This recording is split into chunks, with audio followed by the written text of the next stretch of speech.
Somalia's militant group Al-shabab has publicly executed 5 men accused of spying for the central government, Kenyan and Ethiopian intelligence services. The men killed in Lower Shabelle region were aged between 23 to 36 years. The group, which controls large parts of the south and central Somalia, has carried out executions in the past. Villagers were forced to watch the executions, usually carried out by a firing squad. Last year, 22 people were executed by Al-Shabaab based on allegations of spying, rape, and sodomy. We're in Kenya, where 5 policemen on patrol have been killed in the northeast county of Mandera near the border with Somalia. Police authorities say those killed included 3 police reservists. According to government officials, dozens of Kenyan security personnel have lost their lives in recent months in the remote lands near the border with Somalia, in raids by the Al-Shabaab militants from Somalia, of course. While Al-Shabaab has also launched other attacks in Kenya targeting civilians in revenge for Kenya moving its troops into Somalia in late 2011. The group has claimed responsibility for this latest attack. Now, joining me for more on the situation in Kenya, I'm being joined by Eric Kavala, a Kenyan journalist. Glad you could join us on the program, Network Africa. Thank you for having me. All right, let's start off. 5 Kenyan policemen have already been killed in this latest attack in northeast county Mandera. What do you make of this recent attack on security personnel? Well, the Al-Shabaab have recently increased the frequency of attacks on the Kenyan side of the Kenya-Somalia border, and these attacks are increasingly starting to focus on military installations as well as civilian populations. What I think is that the group which once controlled Somalia's capital in Mogadishu has now continued to wage and sustain an armed campaign against armed forces and now the Kenyan population, including its security forces. So its proximity of Kenya to Somalia is making Kenya to bear the brunt of these attacks by the extremist groups. So, however, these attacks cannot be made possible by geography alone. We know that Kenya shares a very porous border with Somalia, which makes it easier for terrorists to infiltrate the country. So it does say a lot about Kenya's security strategies at the border, given that Ethiopia has a very much larger border with Somalia than Kenya. So it says a lot about Kenya's security. I'm glad you talked about the porous borders there between Kenya and Somalia, where we've seen dozens of Kenyan security personnel being killed in recent months by the militant group Al-Shabaab. Well, what does this say of security in the region, really? Well, thank you for that question. You see, the larger Horn of African region has suffered a significant deterioration of security. We have seen these countries which have tourism as a major economic activity. They've seen tourism decline, economic activity decline, employment opportunities, and also a massive decline in foreign direct investment. You see, the Al-Qaeda-linked group has grown to become one of the most deadly extremist groups, not only on the Horn of African region, but also on the continent. And some studies which have collected data say that Al-Shabaab has killed more people in 2016 and 2017 than any other terrorist group, including Boko Haram in Nigeria. So recently, I think the Al-Shabaab has emerged as a formidable threat to peace and security in the Horn of Africa.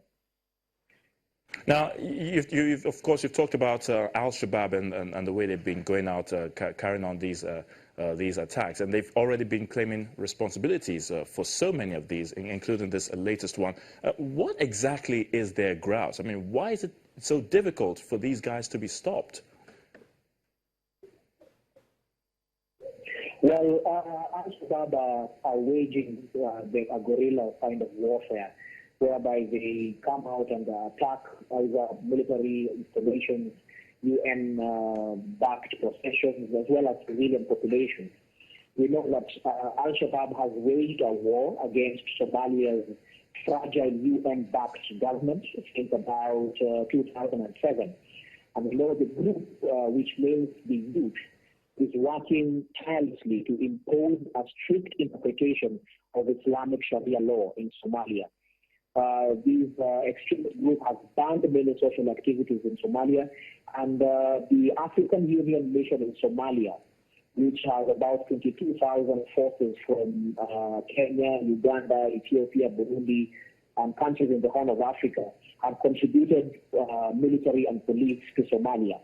However, this extremist group is waging a guerrilla warfare, and whereby they come and attack, and then they retreat back. So since they were pushed out of Mogadishu in 2011, they have staged wars outside Somalia, and they have spilled into Kenya, and we have had, I think, 5 attacks in Ethiopia last year.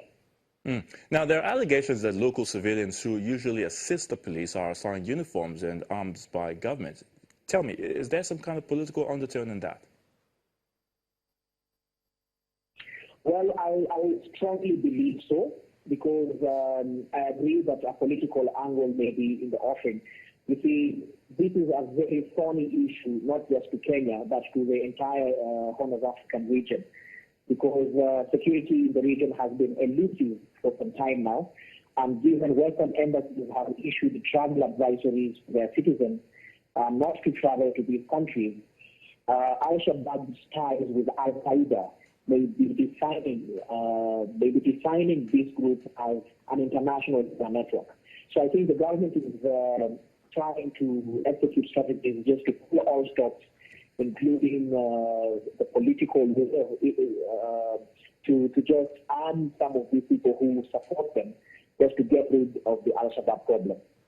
All right. So now, going forward, what do you think? International organizations, both, I mean, like the AU and the UN, what can they really do, to ensure that this insurgency is really nipped in the bud? I mean, because it appears they're going stronger, by the day, Al-Shabaab.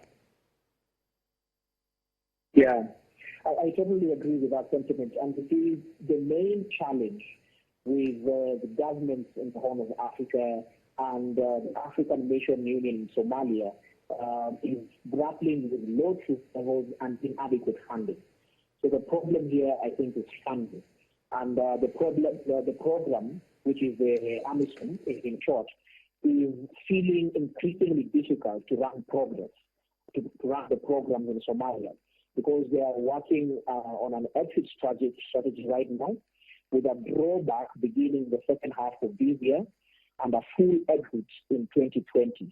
So funding, I believe, is the main issue, because without funding, Africa...